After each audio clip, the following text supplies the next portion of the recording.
nandito tayo ngayon sa bukid. Ayan. Tayo po ay magbabaksin ng mga biik.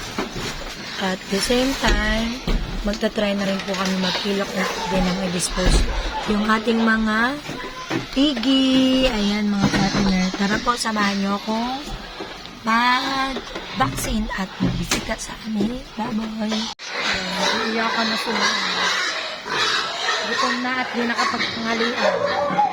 Baba naman tayo ng fridge. Namutang na naman tayo. Gutom na gutom na mga piggy.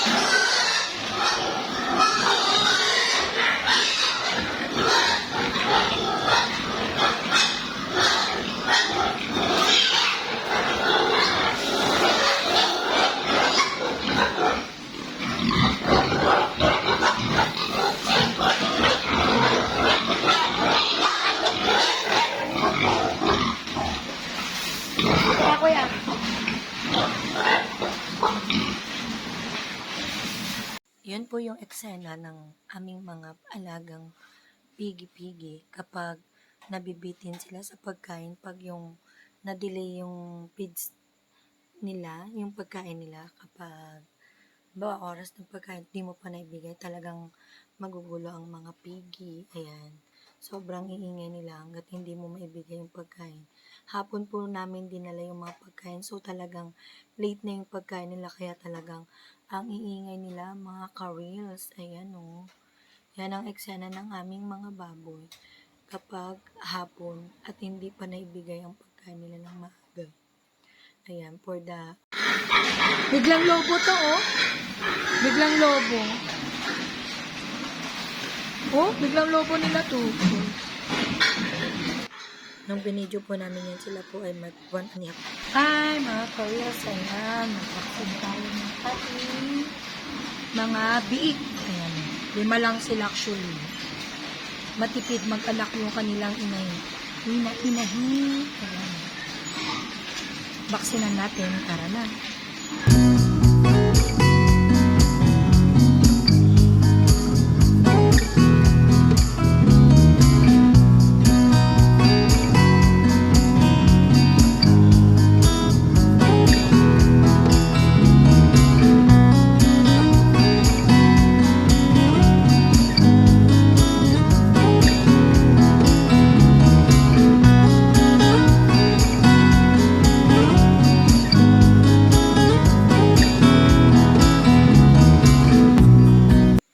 Sabay i-flex na rin natin yung 2 inahin na buntis pareho. Sana marami silang anak, hindi katulad ni Piggy Kati na 5 lang, pero at least hindi na 0, diba?